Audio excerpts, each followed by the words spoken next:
बिस्मिल्लाहिर्रहमानिर्रहीम नहमदुहु व नुसल्ली अला रसूलिहिल करीम।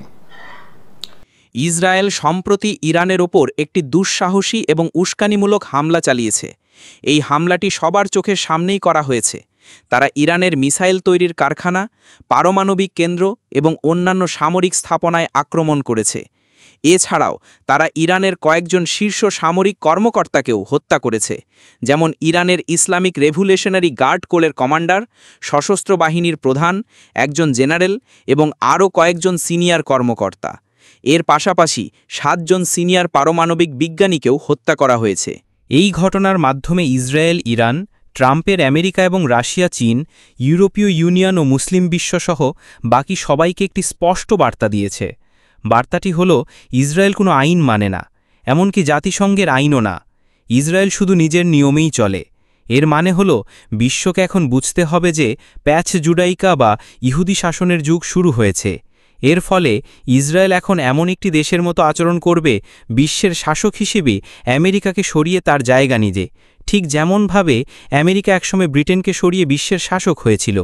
আমরা 25 বছর আগে আমাদের জনপ্রিয় বই জেরুজালেম ইন দ্য কুরআনে এই পরিবর্তনের কথা বলেছিলাম। আমরা আগেই ধারণা করেছিলাম যে প্যাক্স ব্রিটানিকা এবং প্যাক্স আমেরিকানা শেষ হয়ে প্যাক্স জুডাইকার যুগ আসবে। ইরান ও ইসরায়েলের শহরগুলোতে মিসাইল ছুড়ে এর জবাব দিয়েছে, কিন্তু পারমাণবিক শক্তিধর পাকিস্তান এই বিষয়ে প্রকাশ্যে চুপ থেকেছে। এখন আমরা দেখতে পাচ্ছি যে গাজার মতো একটি যুদ্ধ চলতে থাকবে। এই যুদ্ধ ততক্ষণ চলবে যতক্ষণ না ইসরায়েল নিশ্চিত হয় যে ইরান নিকট ভবিষ্যতে পারমাণবিক শক্তি অর্জন করতে পারবে না। যদি সত্যিই এমনটা হয়, তবে এটি গাজার গণহত্যার মতোই প্যাক্স জুডাইকা নামের নতুন বিশ্ব ব্যবস্থার একটি প্রাথমিক নিদর্শন হয়ে থাকবে। সামরিক বিশেষজ্ঞদের এখন একটি বিষয় খতিয়ে দেখা উচিত।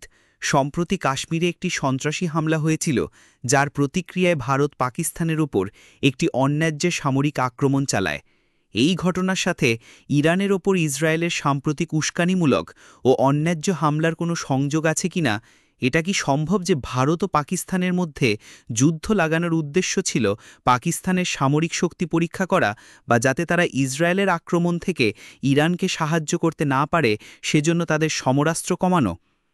ভারতের সন্ত্রাসী হামলাটি কি ইসরায়েলি গোয়েন্দা সংস্থা মোসাদ পরিকল্পনা করে ঘটিয়েছিল, যাতে ভারত ও পাকিস্তান যুদ্ধে জড়িয়ে পড়ে?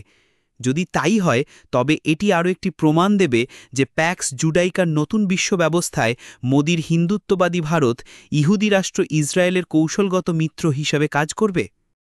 এটা এখন পরিষ্কার যে ইসরায়েলি যুদ্ধ বিমানগুলো সিরিয়া এবং ইরাকের আকাশসীমা ব্যবহার করেই ইরানে সফল হামলা চালিয়েছে।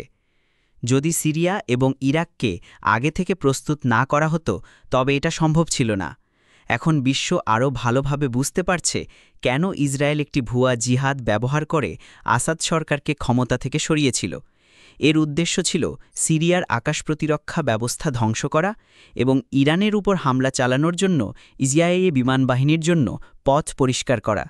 ইসলামিক স্ক্যাটোলজি অনুযায়ী প্যাক্স ব্রিটানিকা এবং প্যাক্স আমেরিকানা উভয়ই তৈরি করা হয়েছিল প্যাক্স জুডাইকার পথ পরিষ্কার করার জন্য।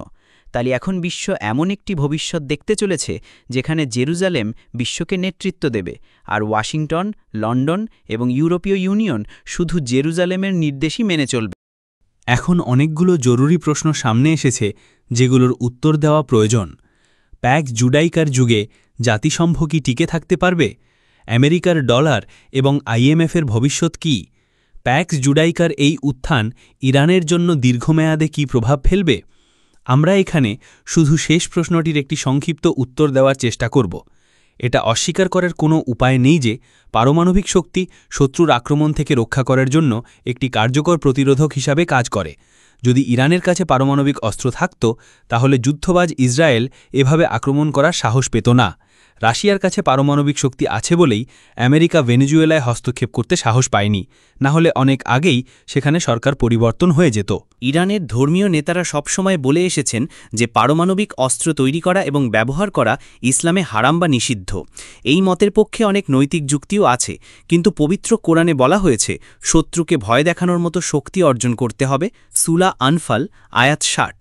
ধর্মীয় নেতাদের বিরোধিতা সত্ত্বেও ইরানে শেষ পর্যন্ত এই মতটি জয়ী হবে বলে মনে হয়।